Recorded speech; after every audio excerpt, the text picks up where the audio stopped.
ሰላም ጤና ይስጥልን አድማጭ ተመልካቾቻችን፣ ይህ ዘወትር በየሳምንቱ በቦሌ ክፍለ ከተማ ኮሙኒኬሽን ጽሕፈት ቤት እየተዘጋጀ የሚቀርብላችሁ ከሰኞ እስከ ሰኞ የተሰኘው ፕሮግራማችን ነው። በዚህ ፕሮግራም በክፍለ ከተማው የተከናወኑ አበይት ተግባራት ይቀርባሉ። እስከ ፕሮግራማችን ፍጻሜ አብራችሁ እንድትቆዩ እንጋብዛለን። በመጪው የካቲት ወር በአዲስ አበባ ከተማ የሚካሄዱትን ታላላቅ ጉባኤዎች በሰላም ለማጠናቀቅ በቦሌ ክፍለ ከተማ እየተከናወኑ በሚገኙ ተግባራት ዙሪያ ውይይት ተካሄደ።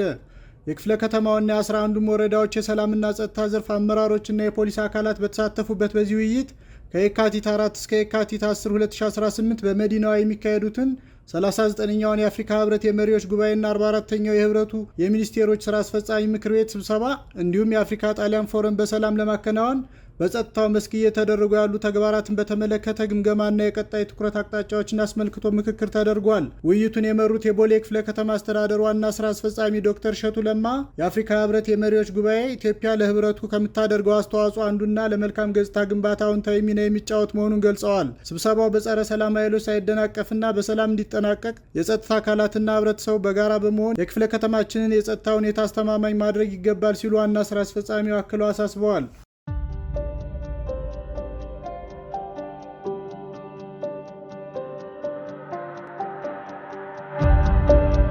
የኢኮኖሚ ዘርፍ የሲቪክ ማህበራት የከተማ አስተዳደሩ ያቀዳቸውን ዋና ዋና ኢኮኖሚያዊ ግቦች ስኬታማነት ለማረጋገጥ የበኩላቸውን አስተዋጽኦ ማበርከት እንዳለባቸው ተገለጸ። በቦሌ ክፍለ ከተማ ንግድ ጽሕፈት ቤት አዘጋጅነት የሲቪክ ማህበራት ለዲሞክራሲያዊ ስርዓት ግንባታ ከፍተኛ ሚና አላቸው በሚል መሪ ሀሳብ በክፍለ ከተማና 11ዱም ወረዳዎች ከተውጣጡ የንግዱ ማህበረሰብ አባላት በተሳተፉበት ቅንጅታዊ አሰራሮችን በማጠናከር ፍትሐዊ ንግድ ስርዓት በማስፈን የከተማ ሁለንተናዊ ብልጽግናን ለማረጋገጥ የሚያስችል የውይይት መድረክ ተካሂዷል። በውይይት መድረኩ ተገኝተው የመክፈቻ ንግግር ያደረጉት የቦሌ ክፍለ ከተማ ብልጽግና ፓርቲ ቅርንጫፍ ጽሕፈት ቤት ምክትል እና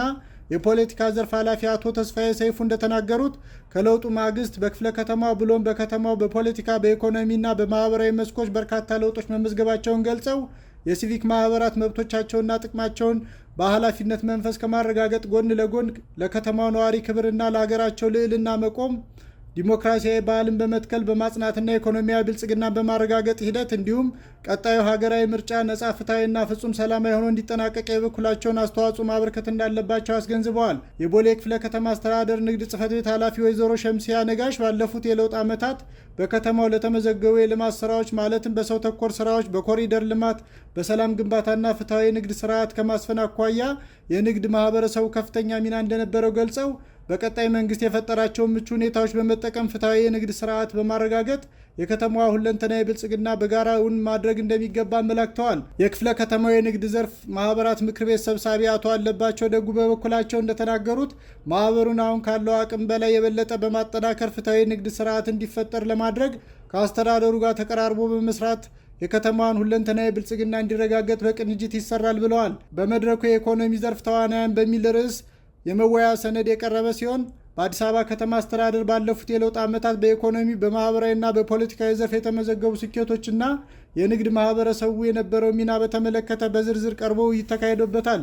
ተሳታፊዎች በሰጡት አስተያየት ባለፉት የለውጥ ዓመታት በከተማው የተከናወኑ ተግባራት አመርቂ ውጤት የተመዘገበባቸው መሆኑን ገልጸው በዘርፉ የሚታዩ ውስንነቶችን በመቅረፍ ሁለንተናዊ ብልጽግናን በመገንባቱ ሂደት የበኩላቸው ሚና እንደሚወጡ አረጋግጠዋል። በተያያዘ ዜና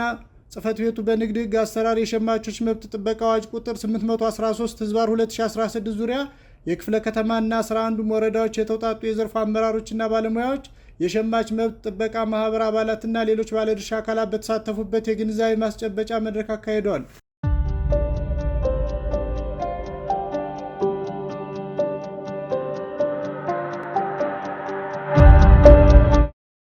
ህገወጥነትን በመከላከልና በመቆጣጠር ረገድ ውጤታማ ተግባር መከናወኑ ተገለጸ። የቦሌ ክፍለ ከተማ ሰላምና ጸጥታ አስተዳደር ጽሕፈት ቤት በ2018 በጀት ዓመት ባለፉት 6 ወራት የሥራ አፈጻጸም ሪፖርትና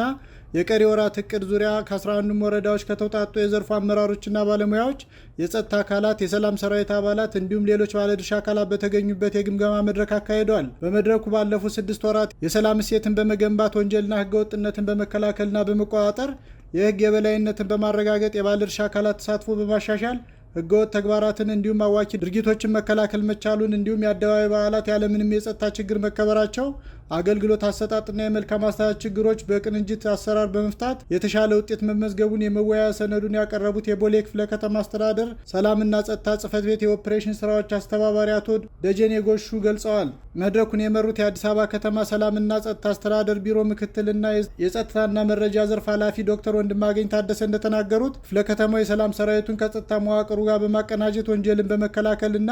ለወንጀል መንስኤ የሆኑ ጉዳዮችን ቀድሞ በመለየት እያከናወነው ያለው ስራ ለክፍለ ከተማው ሰላም መረጋገጥ ከፍተኛ አስተዋጽኦ እንደነበረው ገልጸው በቀጣይ በከተማው የሚካሄዱትን ዓለም አቀፍና አህጉር አቀፍ ሁነቶችን እንዲሁም ሀገር አቀፉ ምርጫ ነጻ፣ ፍትሐዊና ፍጹም ሰላማዊ እንዲሆን ከወዲሁ ትኩረት ሰጥቶ መስራት እንደሚያስፈልግ አስገንዝበዋል። በበጀት ዓመቱ ባለፉት 6 ወራት የህብረተሰቡን ሰላም ለማስጠበቅ በርካታ አካላት ጋር በቅንጅት በመስራት ከፍተኛ ውጤት መመዝገቡን የገለጹት የቦሌ ክፍለ ከተማ ሰላምና ጸጥታ አስተዳደር ጽሕፈት ቤት ኃላፊ አቶ መረድ አስፋው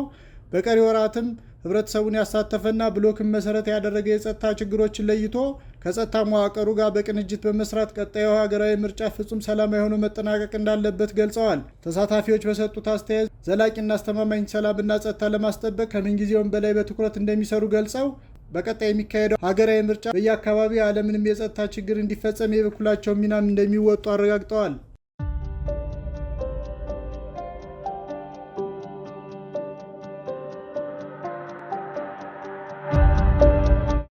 በአዲስ አበባ ከተማ አስተዳደር የስፖርት ማዘውተሪያ ስፍራዎች አስተዳደርን ለመወሰን በወጣው መተዳደሪያ ደንብ ቁጥር 189/2017 እና የክፍያ ተመን አተገባበር ዙሪያ ያተኮረ የውይይት መድረክ ተካሄደ። የቦሌ ክፍለ ከተማ ወጣቶችና ስፖርት ጽሕፈት ቤት በአዲስ አበባ ከተማ አስተዳደር የተገነቡ የስፖርት ማዘውተሪያ ስፍራዎች መተዳደሪያ ደንብና የክፍያ ተመን አተገባበር ዙሪያ የ11ዱም ወረዳዎች የዘርፉ ኃላፊዎችና ባለሙያዎች፣ የወጣት ስብዕና መገንቢያ ማዕከላት ስራ አስኪያጆችና ባለሙያዎች እንዲሁም የስፖርት ማህበራት ስራ አስፈጻሚዎች በተገኙበት የውይይት መድረክ አካሂዷል። በውይይት መድረኩ የተገኙት የአዲስ አበባ ከተማ አስተዳደር ወጣቶችና ስፖርት ቢሮ ምክትል ኃላፊ አቶ ዳዊት ትርፉ በመድረኩ ላይ እንደተናገሩት ባለፉት የለውጥ ዓመታት ከተማ አስተዳደሩ ስፖርቱን ለመደገፍ በርካታ የስፖርት ማዘውተሪያ ስፍራዎችን መገንባቱን አስታውሰው ስፖርት ማዘውተሪያ ስፍራዎቹ አኗኗርን በማዘመን ጤናን ለመጠበቅ ከፍተኛ አስተዋጽኦ እያበረከቱ መሆኑን አመላክተዋል። በደንቡና የክፍያ ተመን አተገባበር ላይ የሚታዩ ክፍተቶችን በዘላቂነት ለመፍታት ቢሮ በቁርጠኝነት እየሰራ መሆኑን የገለጹት ኃላፊው ስለ ደንቡና የክፍያ ተመኑ ለሚመለከታቸው አካላትና ለተጠቃሚው ሕዝብ ጥልቅ የግንዛቤ ማስጨበጫ ስራዎች በማከናወን ደንቡና አሰራሩን ጥሰው በሚገኙ አካላት ላይ ጥብቅ ክትትልና የማስተካከያ እርምጃ በመውሰድ ተጠያቂነት መስፈን እንዳለበት አስገንዝበዋል። የቦሌ ክፍለ ከተማ ወጣቶችና ስፖርት ጽሕፈት ቤት ኃላፊ አቶ አንዱዓለም አሰፋ በኩላቸው በክፍለ ከተማ የስፖርት ማዘውተሪያ ስፍራዎችን ያለምንም አድሎ ለወጣቱና ለስፖርት ቤተሰቡ በፍትሐዊነት አገልግሎት እንዲሰጡ ክትትል እየተደረገ መሆኑን ገልጸው አስተዳደሩ ከፍተኛ በጀት መድቦ የገነባቸው እነዚህ የስፖርት መሰረተ ልማቶች ለታለመላቸው ዓላማ ብቻ እንዲውሉና ተገቢው አገልግሎት እንዲሰጡ ይደረጋል ብለዋል። የውይይቱ ተሳታፊዎች በበኩላቸው ደንቡን ተግባራዊ በማድረግና የታዩ ክፍተቶችን ለማረም ያላቸውን ዝግጁነት አረጋግጠዋል።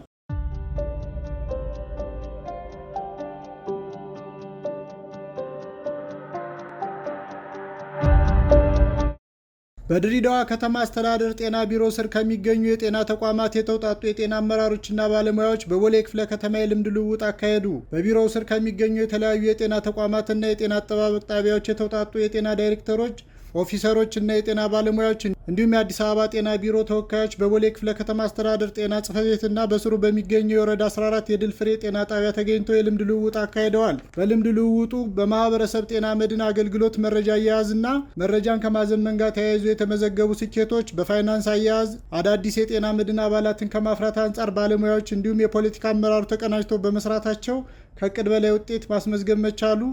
የማህበረሰብ አቀፍ የጤና መድን አገልግሎት ከብሔራዊ መታወቂያ ጋር የማገናኘት ስራ መሰራቱ፣ በወረዳ 14 የሚገኙ የድል ፍሬ ጤና ጣቢያ የሚሰጠው ቀልጣፋ አገልግሎትን እንዲሁም ሌሎችም ተግባራት አፈጻጸም በተመለከተ የቦሌ ክፍለ ከተማ አስተዳደር ጤና ጽሕፈት ቤት